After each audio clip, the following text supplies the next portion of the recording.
Bonjour, bienvenue. Thomas, tu as quitté la pluie, le temps gris de la France et tu arrives avec le même temps à Austin.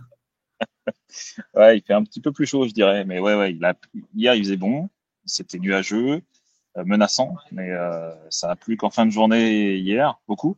Et là, aujourd'hui, c'est humide. Il fait plus frais et il a plu un peu ce matin, même beaucoup. Et normalement, ça devrait encore être pire cet après-midi. Donc oui, une météo un peu capricieuse. Et surtout, il devrait pleuvoir, en tout cas, c'est ce qui est prévu pour l'instant, demain. Et donc, forcément, avec une practice qui aura lieu en fin de journée, potentiellement sur une piste mouillée, ça risque d'être compliqué pour les pilotes, quoi. Donc vous l'aurez compris, on va parler du Grand Prix des Amériques où tu seras sur place. Avant toute chose, la minute promo. Alors comment on peut faire ça? Voilà. Bah oui, comme Le ça. numéro 53 de GP Racing qui vient de sortir. Dedans, vous y retrouvez interview exclusive de Fabio Quartararo, Johan Zarco, Danilo Petrucci, Davide Tardozzi, une enquête sur le sujet KTM, le guide de la saison, et bien sûr aussi les sujets du doc de Thomas Morcellino. Je vais en montrer un là. Voilà. Ouais, mais tu L'IA en peux parler aussi des MotoGP. tiens. Tu peux parler aussi des tiens. Non, c'est toi la star, Thomas. Regarde. L'IA, l'IA en MotoGP. Voilà, si vous voulez tout savoir de l'utilisation de l'IA, eh ben, c'est dans le prochain numéro enfin, dans le numéro actuel de GP Racing en kiosque depuis quelques jours. Et pour les prochaines semaines, c'est tous les 3 mois. Et comme on a bouclé il y a très peu de temps, on a même, hop, est-ce qu'on va trouver ça? Voilà. On a même les premières constatations, premières conclusions du début de saison, avec notamment le Grand Prix de Thaïlande. Voilà, allez, Exactement. Exactement. on passe au Grand Prix des Amériques. Ah, comment est-ce qu'on fait? Hop, voilà, on y est. Alors Thomas, le favori, Marc Ah Marquez bah, dans son forcément. jardin. Favori plus qu'ailleurs ici à Austin.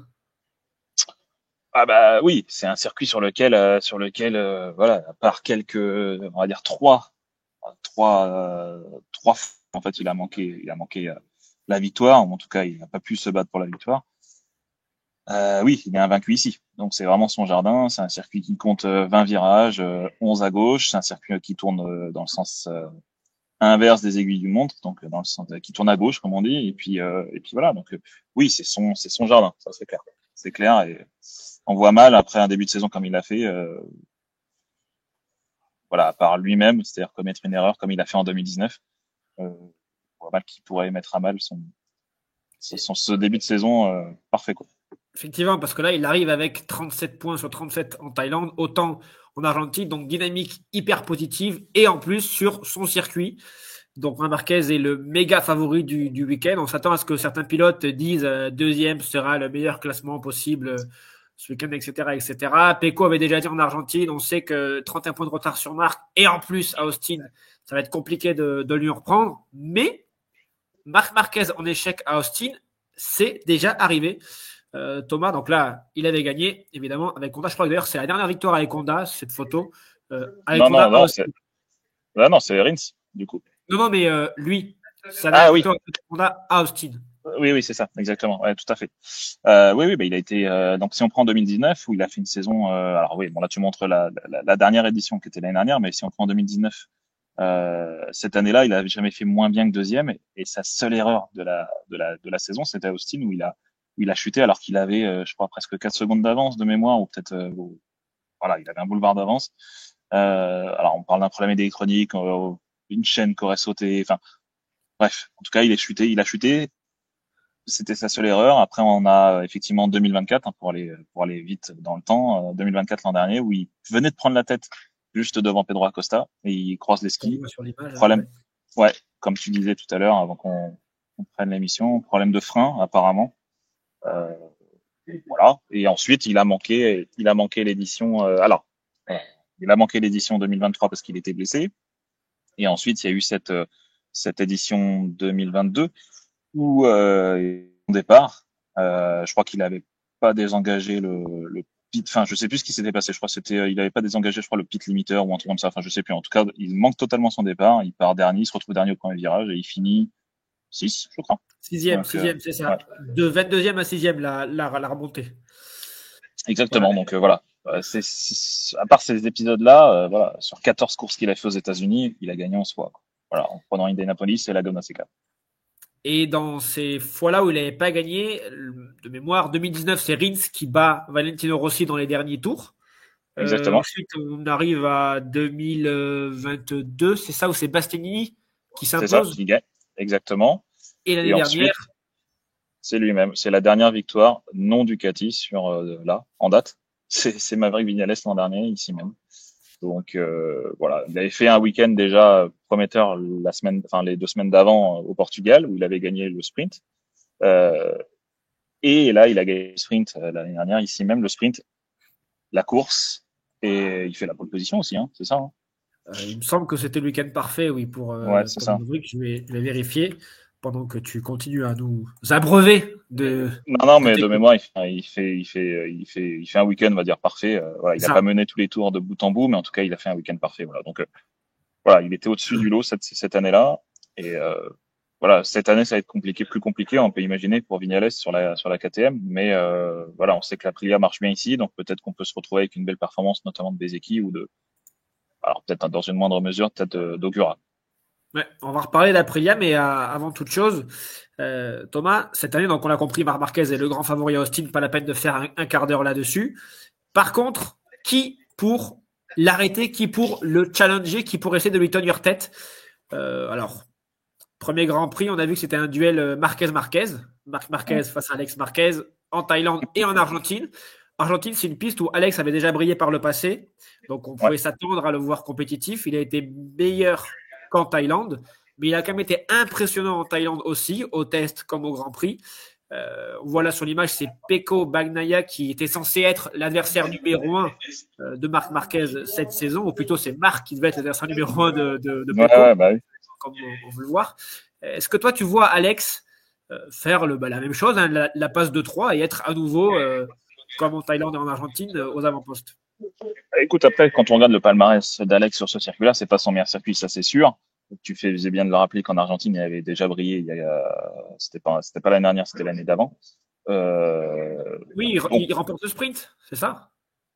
non, le sprint c'était Binder, mais il finit sur le podium de la course. Attends, je crois qu'il finit devant Zarco, je sais plus. Enfin bref, en tout cas, il finit sur le podium. Donc toujours est-il que l'Argentine c'était un Avec peu la pole. particulier. Ouais, c'est ça, exactement. C'était Paul, enfin, les deux premières. Pour la petite anecdote, c'était les deux premiers grands prix, c'était les deux Marquez, Marc Marquez au Portugal et Alex Marquez en Argentine, et les deux avaient fait la pole en étant passés par la Q1. C'était marrant. Bref, Et les deux avaient fait podium ensuite. ouais, c'est ça, exactement. Ah non, non, puisque Marc, Ah, oui, non, Marc fait Marc, podium au sprint, mais pas en course oui, longue. pas encore, exactement. Il percute justement, et c'est pour ça qu'il manque le Grand Prix juste après d'Argentine, des États-Unis, pardon. Bref, et Et aussi, ouais. Alors après, Bagnaia, oui, on sait que sur ce circuit, il peut faire de belles choses. Maintenant, Alex Marquez, avec ce début de saison, on peut imaginer qu'il continue sur cette même la même ascension qu'il a entamée depuis le début de la saison.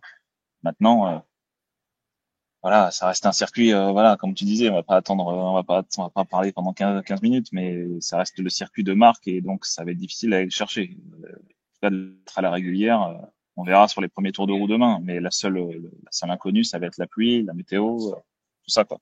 Donc, Pedro Acosta qu'on voit derrière Pecco et la KTM. L'année dernière, on se rappelle, hein, bon, c'était sur la gaz-gaz, mais il avait mené la course, il avait failli la remporter.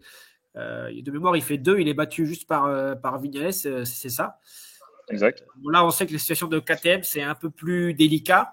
Il y a d'entrée de jeu, ce qui était moins évident au début de l'année dernière, une différence avec la Ducati qui est difficile à combler. Mais on espère chez KTM avoir, d'ailleurs comme chez tous les constructeurs, arriver à réduire ce retard, notamment ici à Austin. Mais on sait que la situation est compliquée et que Pedro va être interrogé là aujourd'hui, ce jeudi. Parce qu'on rappelle, il est 11 h, c'est ça, à Austin. Ouais, 11h15, ouais, Donc les exactement. pilotes ne sont pas encore passés au moment où on Oui, enregistre cette vidéo. Mais il y a un sujet, Pedro Acosta du Cativière 46, qui va évidemment, il va évidemment être questionné là-dessus. Thomas, est-ce que tu penses que ce genre de choses, ça peut le déconcentrer ou pas du tout?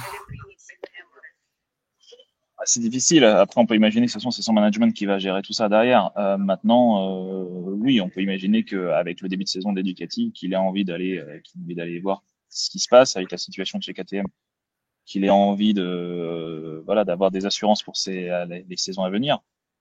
Bon, maintenant, il faut pas qu'il perde de vue qu'il reste encore 20 grands prix, parce que là, je compte pas celui-ci encore. Hein. Il reste encore 20 grands prix devant lui. Il faut pas non plus qu'il se perde en se disant mis sur l'année prochaine. Puis de toute façon, je pense que c'est pas le tempérament d'un Acosta, ça c'est sûr. Donc, on sait qu'il va aller chercher au maximum, performer, faire au mieux. Ouais. Donc, avec les outils dont il dispose. Voilà. Pour terminer sur ce sujet-là, parce qu'on a reçu quelques questions autour de cette interrogation, c'est normal. Hein. Donc, Thomas, alors je pense que tu as les mêmes informations que moi. En fait, la première fois qu'on a entendu parler avec sérieux, c'était en Thaïlande, début mars, où en fait, on nous a rapporté, une personne bien placée nous a rapporté des choses qui convergeaient vers ce qu'on avait déjà entendu en janvier, quand Pedro est allé au ranch de Valentino Rossi, savoir qu'il y aurait eu des discussions, à savoir dans quelle mesure, hein, mais on sait que Pedro est quelqu'un d'ambitieux, de pressé de gagner. Et on sait surtout que, et ça on peut comprendre, c'est qu'effectivement, il y a eu des doutes au sujet du projet KTM, notamment par rapport à la crise. Donc on peut comprendre qu'à ce moment-là, oui, il ait essayé d'explorer d'autres pistes. Moi, la personne avec qui on a discuté nous a dit qu'il avait essayé de trouver la manière de casser son contrat un an plus tôt que prévu. Encore une fois, à remettre dans son contexte, hein, si on est au mois de janvier et qu'on ne sait pas encore où vont aller les choses, qu'on ne sait pas encore quelle va être la décision de justice prise par rapport à KTM et à sa dette, etc., on peut comprendre, tout le monde aurait fait pareil. Bien sûr, bien sûr. C'est en évolution constante, etc. Et le manager de Pedro Acosta, dernière déclaration, donc c'était au journal AS, notre frère Coles, quotidien espagnol, qui lui dit que ils aimeraient continuer avec KTM, mais que cela dépendra de KTM. Et qu'on sait que KTM a vendu à Pedro Acosta un projet gagnant, pouvoir gagner des courses et être au niveau des Ducati. Et c'est sûrement sur ces crans-là que vont se faire les décisions. Pour le futur proche et pour le futur, on pense déjà au-delà de 2026. Ouais, exactement. Alors après, j'ai pas lu l'interview, j'ai pas eu le temps de la lire, mais je crois qu'il y a eu aussi un retour de Bayer sur le sujet, je crois. Non, je sais pas si toi t'as lu sur l'avenir d'Acosta. Non, parce que alors, on n'était pas en Argentine pour leur poser. Non, mais je crois que c'était récent, mais bon, bref, il faudra regarder. Mais de toute façon, on sait que après, la volonté de KTM, c'est de le garder encore, de le garder encore. Ça reste sans être, on va dire, le fer de lance du projet, le fer de lance du projet, ça reste plutôt Binder aujourd'hui. C'est celui qui porte on va dire, qui va porter la valeur sûre, entre guillemets, de KTM. Par contre, en termes de marge de progression, forcément, c'est sur Acosta qu'il faut miser. Maintenant, tu vois, moi, je pense au contraire que maintenant, c'est Pedro qui est le fer de lance du projet. Quoi. Dans le sens, c'est aussi. Remet le classement. Remet le classement du championnat du monde. Ne joue pas sur les chiffres. mais voilà. Bon, voilà, ils ont deux pilotes qui sont. Il y en a un qui a une marge de progression, l'autre qui est plus sur le fait de pouvoir assurer des résultats à chaque Grand Prix. Voilà, capable de gagner des sprints comme il l'a déjà fait par le passé, de pouvoir se battre pour le podium, enfin, d'être là à la régulière. Pedro Acosta, lui, il essaye de montrer, comme tu dis, il est pressé de gagner et donc forcément, il va essayer d'adapter son style de pilotage en conséquence, de pouvoir essayer d'aller au-delà des limites, comme je disais, avec une machine qui est forcément légèrement, alors là, on parle de quelques dixièmes, hein, c'est pas non plus 15 secondes, quoi, mais légèrement inférieure à la Ducati. Donc forcément, à un moment donné, on se retrouve avec une situation un peu similaire à un Marc Marquez sur une Honda, où ils vont essayer de faire au maximum pour essayer d'aller chercher le meilleur résultat, et donc forcément partir à la faute. Aujourd'hui, on voit un Marc Marquez. Est-ce qu'il a déjà chuté depuis le début de la saison? Je ne crois pas en Grand Prix. Voilà. Et pas non plus au test de Buriram, si je me trompe pas. Je ne pas souvenir d'avoir vu tester. Alors que c'était l'année dernière. Tu te souviens, on en parlait la semaine dernière tous les deux. L'année dernière, c'était combien de chutes? Voilà, Acosta, c'était combien de chutes l'année dernière? C'était 27, je crois, ou 28, je sais plus. Enfin, voilà. Ah oui. Non, et puis donc, après, pour KTM, il y a aussi, par rapport à ce qu'ils veulent pour le futur, il y a 9 ans d'écart entre Brad et Pedro. Il y en a un qui est né en 95 et l'autre en 2004. Exactement. Donc c'est juste, je te dis, il y en a un qui est capable aujourd'hui d'assurer des résultats à la régulière, qui a une expérience, qui pour moi reste le pilote numéro 1 de l'usine. Après, voilà, je sais pas s'il y a vraiment un statut de pilote numéro 1 chez KTM. Mais après, en termes d'évolution, en termes d'image aussi également, c'est plutôt sur Acosta qu'ils vont miser. Et je pense qu'ils veulent pas s'en séparer et qu'ils vont tout faire pour essayer de le garder, comme ce qu'ils ont fait quand tu te souviens il cherchait un guidon en MotoGP. Enfin, il cherchait. On savait pas encore jusqu'à la fin de la saison, quasiment, enfin, en tout cas jusqu'au milieu de saison, ce qu'il allait faire entre le Moto2 et le MotoGP, Oui. quelle écurie, enfin quel team il allait aller. Enfin, voilà. Ouais. C'est La qui, situation où il y avait 5 pilotes avec un contrat pour 4 places. c'est ça, exactement. Et oui, c'est ça. Il y avait Paul Espargaro, il y avait, enfin, tout le monde était là, et que lui, il savait pas trop ce qui. Et bon, KTM a trouvé une solution. Voilà, en mettant Paul Espargaro en tant que pilote d'essai pour essayer de le faire monter lui dans le team. Voilà, chez Tech 3 d'abord, la logique, et ensuite après le team officiel. Voilà. Allez, on passe à Aprilia. Toujours sans Jorge Martin à Austin, mais peut-être plus pour longtemps. Alors, bon, tu l'as dit, on verra si Marco Bezzecchi, qui a été plutôt à l'aise avec l'Aprilia depuis le début de saison, Ouais, peut confirmer ici à Austin. On verra si Ayogura, qui a été impressionnant en tant que rookie, 2 fois dans le top 10, dans un top 5 en Thaïlande, avant d'être disqualifié en Argentine. Mais bon, les performances étaient là. bien sûr. Euh, pourront être à nouveau à la bagarre et profiter peut-être. Voilà, on sait que Aprilia a gagné ici l'année dernière, donc la moto, ils vont essayer d'en tirer les points forts. Concernant Jorge Martin, on a des nouvelles. Il était mardi à la présentation de presse de l'Aprilia Tuono 457, avec qui il a fait quelques mètres. Oui, après voilà, donc c'est sûr que ça reste un.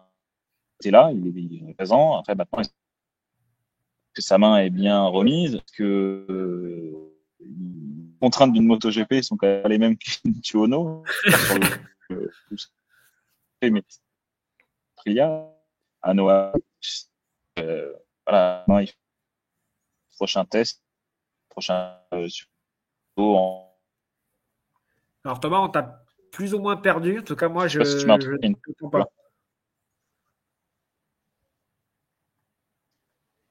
Thomas? Ouais, il y a une petite Ah, coupure, je sais pas pourquoi. ok. Excuse-moi. Ouais, donc on va reprendre. On disait, ouais, Jorge Martin, donc il a fait quelques mètres avec la Tuono. Évidemment, comme tu disais, rien de bien sérieux, mais il y a la volonté de revenir au Qatar. Bien sûr, de toute façon, ça reste un champion du monde, encore une fois, hein. C'est le même tempérament qu'un Acosta ou autre. Je veux dire, là, il est champion du monde en titre. On peut imaginer sa frustration de voir ses adversaires se battre sans lui. Voilà, contester sa couronne sans lui. Donc forcément, oui, il y a cette volonté-là, mais comme on l'a déjà dit dans une précédente émission, même conseillé par Marc Marquez, il faut pas revenir trop vite. Le but, c'est de pas non plus précipiter les choses pour qu'il traîne une blessure ou une, une douleur ou une mauvaise guérison pendant toute la saison. Ce serait pas dans son intérêt non plus. Donc autant qu'il joue qu'il joue un petit peu la montre et qu'il puisse revenir dans de bonnes conditions. Voilà, le Qatar. Est-ce que c'est un circuit plus exigeant ou non? C'est sûr que c'est moins exigeant qu'un circuit comme Austin où il y a beaucoup de freinage appuyé. Maintenant, on va voir. Sur ses prochains tests, on peut imaginer que là, dans les prochains jours, il va rouler sur une piste, probablement sur une petite moto, sur une ovale ou un truc comme ça, et ensuite se tester sur une Aprilia plus grosse pour voir si ça fonctionne, quoi. Mais Et Massimo Rivola, le patron de l'Aprilia, qui a soulevé un débat, ouais, qui pourrait d'ailleurs amener à un changement de règlement dans 2026. Il voulait que Martin fasse un test avec un proto MotoGP avant de rentrer sur un Grand Prix. Alors pour des raisons notamment de sécurité pour Martin bien sûr. lui-même, voir s'il peut tenir le coup ou si au bout de 3 tours il sent que c'est plus la peine et qu'il faut encore attendre 2 semaines. Et aussi pour des raisons de spectacle, c'est-à-dire que si là on inscrit Martin au Qatar, il y va et au bout de 3 tours, rideau, il y a une moto en moins sur la grille, à moins qu'il fasse rentrer Lorenzo Savadori pendant le week-end. Mais bon, voilà, c'est un. En fait, Non, mais même après, même en termes de sécurité pour les autres aussi, hein. Je veux dire, ça, il n'est pas tout seul sur la piste, donc ça reste des machines qui font quasiment 300 chevaux. Si tu veux, faut pas non. Donc oui, je pense que ce serait une bonne idée, effectivement, dans ce genre de cas, quand un pilote est blessé, qui doit revenir, qu'il a fait combien? Je crois que tu avais fait le calcul, 72 km, c'est ça? 72 Pendant les km. essais. Ouais, c'est C'est ça, pendant les essais. dans le GP Racing, hein, vous pouvez C'est ça. vérifier. Il y a Non des mais voilà, chiffres. il a même pas fait la distance d'une course sur l'Aprilia. Ça a quand même du sens de pouvoir au moins se tester, c'est tester quel est son ressenti sur la moto. L'avantage, contrairement, on peut même pas comparer avec la F1 parce qu'en F1, eux, ils ont des simulateurs, donc ils peuvent aussi se tester sur des simulateurs, voir s'il est poigné ou, enfin, je sais pas, il y a peut-être pas le même type de blessure, mais en tout cas, ils peuvent se tester sur des simulateurs, ce qui n'existe pas en moto. Donc c'est vrai que c'est plus compliqué. C'est plus compliqué. Et je pense que c'est un bon débat. Et maintenant, voilà, forcément, il y a des constructeurs qui vont se sentir peut-être lésés de se dire, bah ouais, pourquoi on devrait changer maintenant alors que nous, par le passé, on a très bien composé avec. Bon voilà, après il Ouais, y a aussi une c'était volonté la d'évoluer aussi, tu réponse. vois.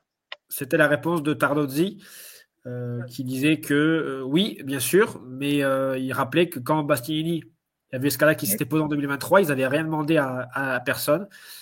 En admettant cependant, et c'est ce qu'a fait Hervé Poncharal, il me semble, qu'en effet, pour 2026, eux, en tout cas, ils ne voient pas d'inconvénient à ce qu'une modification du règlement en ce sens soit adoptée. À l'unanimité, évidemment, de tous les constructeurs. Euh, mais ce ne sera pas pour maintenant, donc on n'aura pas Martin sur une Non, MotoGP. non, bien sûr. Non, non, non, bien sûr, mais c'est voilà, je pense que ça reste un point à soulever pour les prochaines, pour le prochain règlement, bien sûr. Pas une entrée en vigueur là pour demain, mais oui, je pense que c'est une très bonne idée.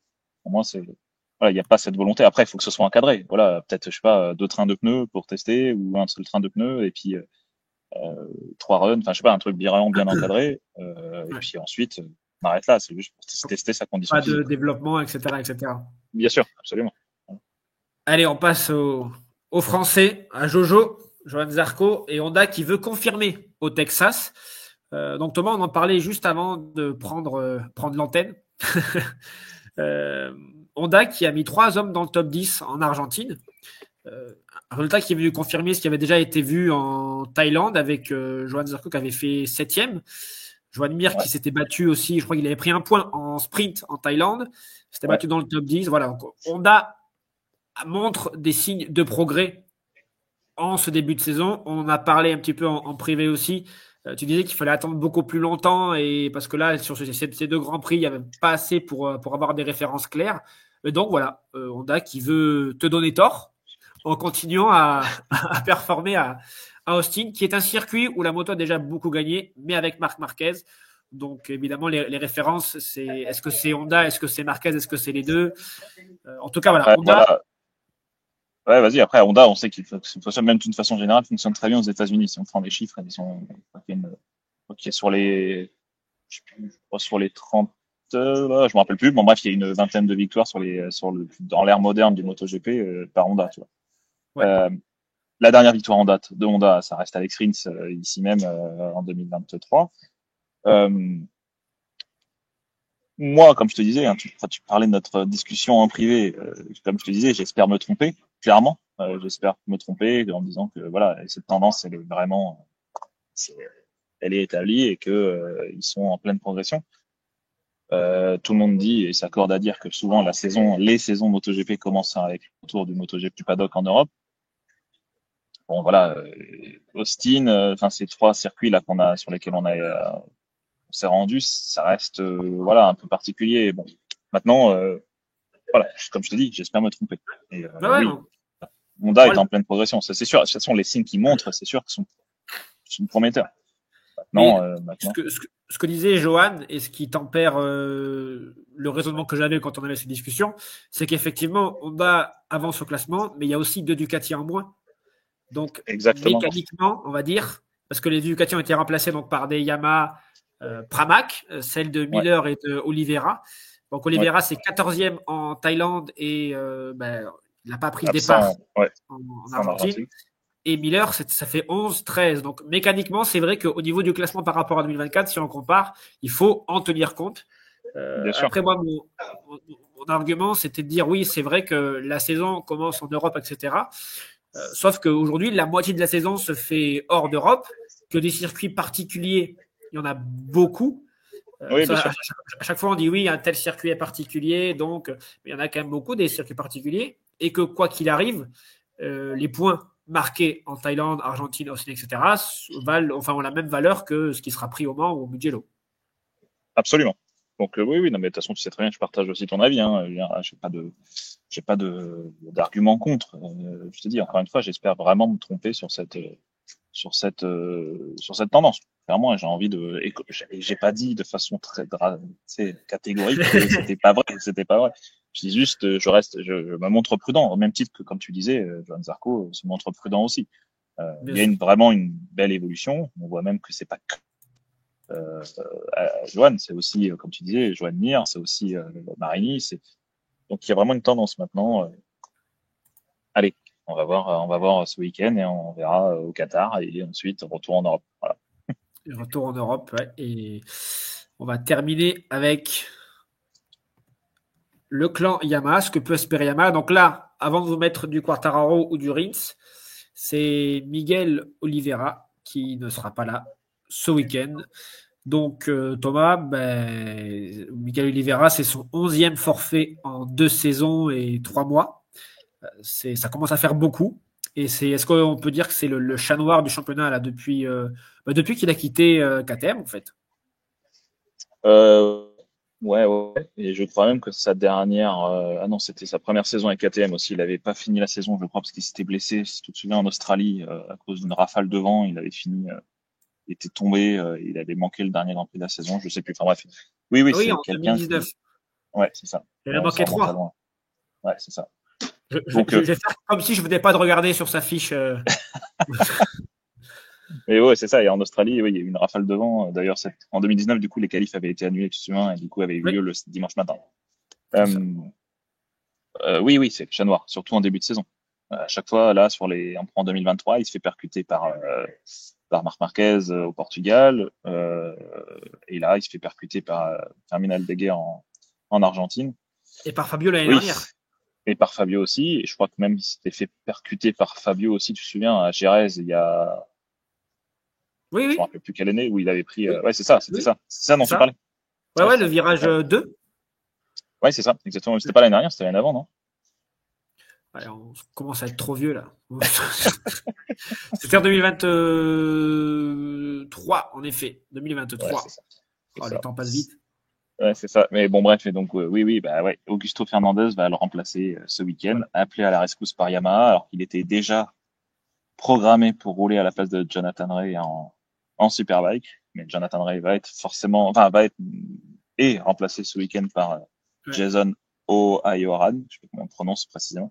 Oh, bravo. Euh, exactement, un des trois pilotes du Yacht en endurance. Voilà. Donc, Augusto Fernandez, pilote d'essai Yamaha, donc on connaît maintenant un peu plus la moto. Voilà. Il y a aussi des pages endurance dans le GP Racing numéro 53. Hein. Allez-y. Exact. Donc, voilà, Oliveira, on espère qu'on le reverra rapidement. Et ce qu'on verra ce week-end, ce sont notamment ces deux-là, donc Quartararo et Alex Rins. Qu'est-ce que peut espérer Thomas Yamaha à Austin après un début de saison en dents de scie? Est-ce qu'on peut dire que voilà, les espoirs suscités par le fameux test de Sepang, pour l'instant n'ont pas été concrétisés?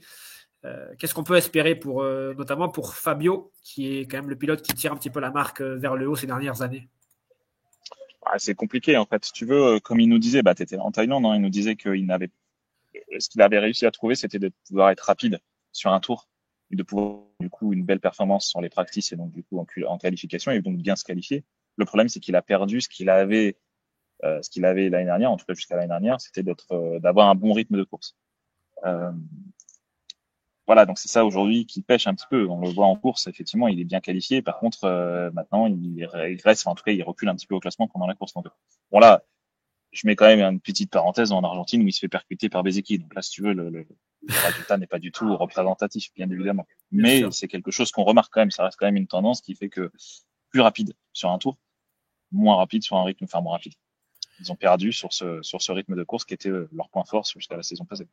C'est un circuit qui lui va bien, puisque l'année de son titre, il a un podium super important derrière Marc et devant Pecco.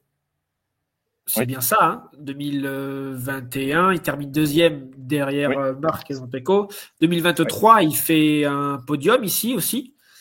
Je crois que d'ailleurs c'est l'un de ses derniers podiums sur une course longue avec ceux obtenus en fin d'année. C'est un circuit qui va plutôt bien à Fabio. Oui, et puis c'est un circuit qui fonctionne bien pour la Yamaha d'une façon générale. Je crois qu'ils ont eu 4-5 podiums quand même sur 11 éditions sur ce circuit.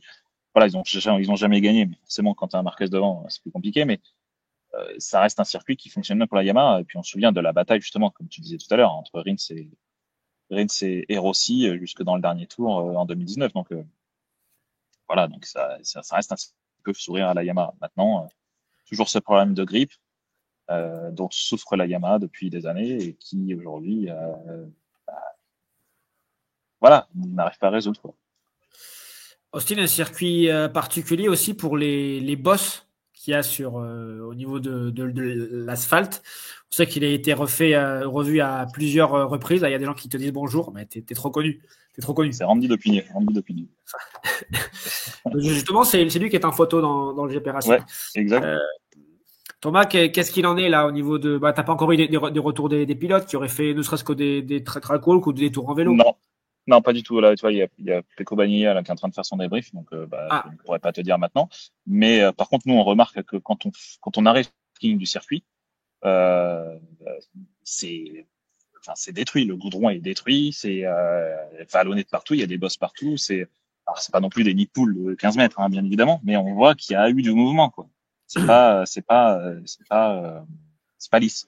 Et en plus de ça, ils sont en train de rajouter, là, ils sont en train de faire un espèce on a remarqué ça en arrivant, c'est même pas en remarque, c'est un truc imposant. Ils sont en train de faire un parc d'attractions juste à côté du circuit. Donc, ils sont en train d'installer un énorme, des grands huit partout. Bref, voilà. Donc, du coup, ils font aussi des travaux, mais voilà, en espérant faut pas non plus qu'ils en sacrifient l'asphalte qui posait problème jusqu'à il y a encore pas très longtemps et qui a dû être refait par j'ai oublié son nom, par la boîte qui fait les circuits. Comment il s'appelle? J'ai oublié son nom. Dromo, c'est la boîte qui s'appelle le Dromo, mais je sais plus son nom, c'est un Italien. Ça me reviendra. Bon, bref, et du coup, qui a été appelé en renfort pour justement remettre à plat tout ça, parce que ça posait problème. Et c'est effectivement, il y a toujours parce que les sols bougent, hein. Ouais, exactement. En fait, le circuit a été construit sur des sols qui sont très, qui bougent énormément et qui, avec la pluie et autres, forcément ça détruit l'asphalte. Voilà. Eh ben, écoute, ils sont en train de construire un grand 8. On verra si Marc Marquez décroche sa 8e victoire. Bien vu. Sur le circuit de Ils en construisent plusieurs, donc du coup, est-ce que ce sera la 8e, la 9e? Voilà. Écoute, Thomas, merci. On te laisse aller faire les débriefs de Pecco et de tes autres pilotes. Et puis, on se retrouve très vite. Et bonne journée. Yes. Et la bise à Michel, qui est à ta gauche. Non, justement, il est parti voir Pecco. Ah. Et il te racontera alors. Ouais. Allez, ciao. Salut.